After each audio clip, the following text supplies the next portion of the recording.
One welcome back to my classes. आज हम cover करेंगे क्लास 7 साइंस एनसीईआरटी बुक का chapter number 9 that is soil.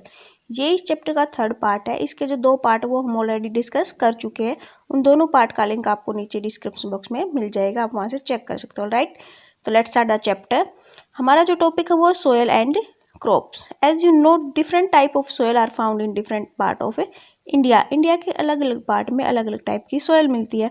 In some part there is clay soil, in some parts there is loamy soil, while in some other part there is sandy soil. किसी part के अंदर clay soil होती है, कहीं पर loamy soil होती है, कहीं पर सैंडी सॉइल होती है। Soil is affect by wind, rain fall, temperature, light and humidity. Soil के ऊपर जो इफेक्ट पड़ता है हवा का, पानी का, बारिश का, राइट, ह्यूमिडिटी होती है नमी, इन सभी जो क्लाइमेट कंडीशन है उनका इफेक्ट सॉइल के ऊपर पड़ता है। These are the some important climate condition which effect the soil profile and bring change in the soil structure.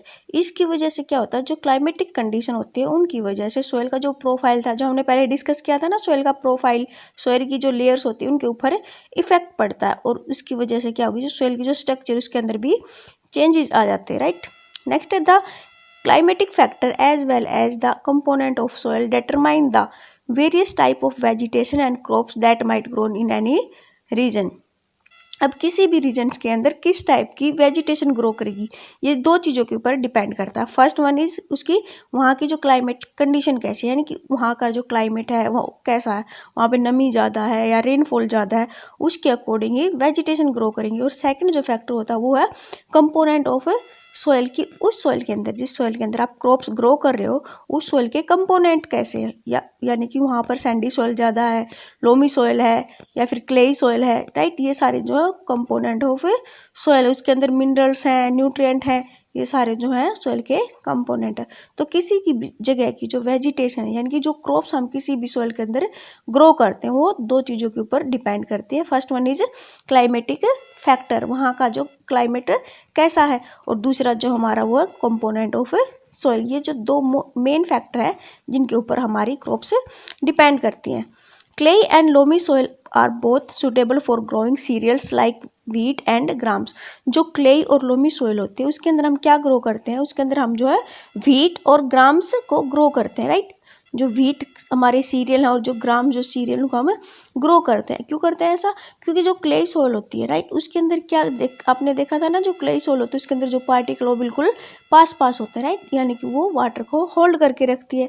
और जो व्हीट और ग्राम्स होते हैं उनको वाटर की रिक्वायरमेंट होती है, इसलिए क्ले और लोमी सॉइल के अंदर व्हीट और ग्राम्स को ग्रो किया जाता है। Such soil are good at retaining water for paddy. Paddy होता है धान। अब धान की क्रॉप्स के लिए किस टाइप की सॉइल की जरूरत होगी, soil rich in clay and organic matter and having a good capacity to retain water and are ideal. अब जो धान है उसको हम बार बार पानी देने की जरूरत पड़ती है। राइट, तो इसके लिए हमें किस टाइप की सॉइल चाहिए, उसके लिए हमें क्लेई सॉइल की रिक्वायरमेंट होती है। राइट, क्लेई सॉइल के अंदर जो है वो सबसे ज़्यादा वाटर होल्डिंग कैपेसिटी होती है।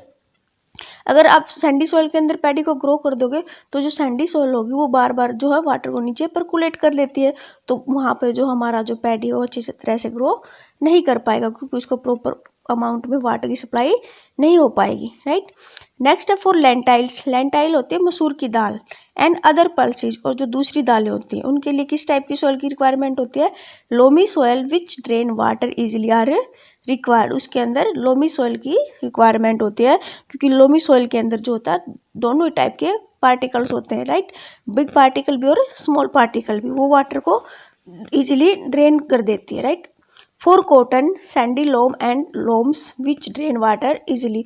और कॉटन के लिए किस टाइप की रिक्वायरमेंट होती है, सैंडी लोम, जिस जो सैंडी भी होती है और लोम भी होती है, और लोम सॉइल उसके लिए अच्छी मानी गई। राइट, नेक्स्ट हमारा crops such as wheat are grown in the fine clay soil because they are rich in the humus and are very fertile। जो हम क्रॉप्स, व्हीट की क्रॉप्स को जो हम ग्रो करते हैं वो क्ले सॉइल के अंदर करते हैं, क्योंकि एक तो उसके अंदर जो हुमस भी मिलता है और वो बहुत ज़्यादा ही फर्टाइल होती है। Right, find from your teacher, parents and farmer the types of soil and crops grown in your area. आपको अपने टीचर से, आपके आसपास जो फार्मर्स हैं, आपके पेरेंट्स हैं, उनसे डिस्कस करना है कि हमारे आसपास किस टाइप की सॉइल मिलती है और किस टाइप की जो क्रॉप्स हम उनके अंदर ग्रो करते हैं, और उन सभी को आपको इस टेबल के अंदर राइट डाउन करना है। Right, what kind of soil would be the most suitable for planting rice. Rice की क्रॉप्स के लिए किस टाइप की सॉइल सबसे ज़्यादा सुटेबल होती है? किस टाइप की होती है? Clayey soil, soil with a higher और a lower rate of percolation. किस टाइप की सॉइल रिक्वायरमेंट होती है? जिसका परकुलेशन रेट ज़्यादा हो या फिर जिसका परकुलेशन रेट कम हो। किस टाइप की जरूरत होती है? जिसका परकुलेशन रेट कम होता है, क्योंकि राइस को बहुत ज़्यादा वाटर की रिक्वायरमेंट होती है। सबसे कम परकुलेशन रेट किसका होता है? क्लेई सॉइल का होता है, राइट।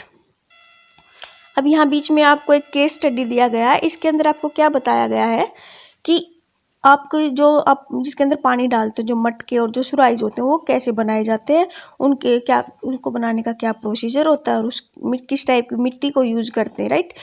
ये चैप्टर में पहले भी आया हुआ था कि किस टाइप की मिट्टी से हम जो पोट और सुराई बनाते हैं, क्ले मिट्टी से। जब मटका और सुराइज बनाए जाते हैं तो उसके अंदर हॉर्स से डग मिलाया जाता है। हॉर्स डग मिलाने से क्या होता है? उसके अंदर पोर्स बन जाते हैं सॉइल के अंदर, राइट। और जब हम उसके अंदर पानी डालते हैं तो वो जो वाटर होता है वो उन पोर के थ्रू बाहर निकलता है, परकुलेट आउट ऑफ द मटकाज एंड सुराइज। परकुलेट होके अंदर का वाटर है जो वो बाहर निकलता है। बाद में वो जो वाटर वो इवापोरेट हो जाता है, राइट। और इवापोरेट होने से एक प्रोसेस होती है कूलिंग की।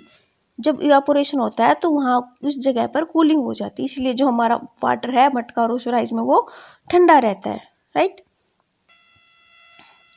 नेक्स्ट है फिर बूझो और पहेली आपस में बातें कर रहे थे। What is the difference between rate of percolation and the amount of water retain. अब बूझो बेचारा फिर से कंफ्यूज होगा, राइट। उसको समझ में नहीं आ रहा था कि जो रेट ऑफ परकुलेशन होता है और जो अमाउंट ऑफ वाटर रिटेन होता है उन दोनों टर्म के अंदर क्या डिफरेंस होता है।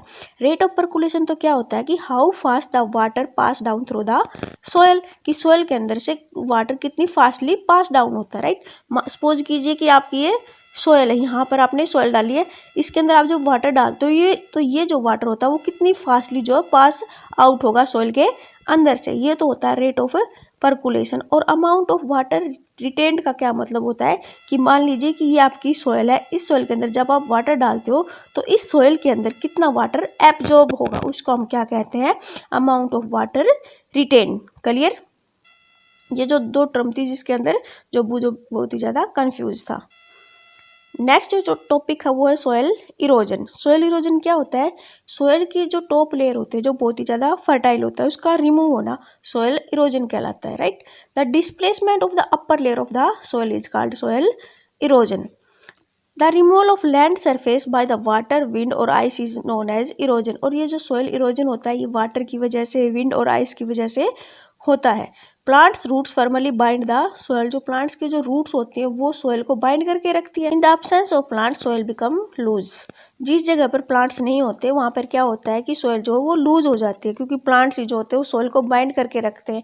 और प्लांट्स नहीं होंगे तो सोयल लूज हो जाएगी। लूज होने की वजह से जब तेज़ हवाएं चलेंगी या फिर ज़्यादा रेनफॉल होगा तो उसकी वजह से जो टॉप सोयल जो वो हमारे उसके साथ पानी के साथ बहकर चली जाती है, फिर हवा के साथ उनके चली जाती है। Erosion of soil is more severe in the area of little और नो सरफेस वेजिटेशन। और सोयल इरोजन वहाँ पर ज़्यादा होता है जहाँ पर वेजिटेशन नहीं होती, सच एज डेजर्ट और ए बेयर लैंड। जैसे कि डेजर्ट में और बेयर लैंड के ऊपर सोयल इरोजन ज़्यादा होता है।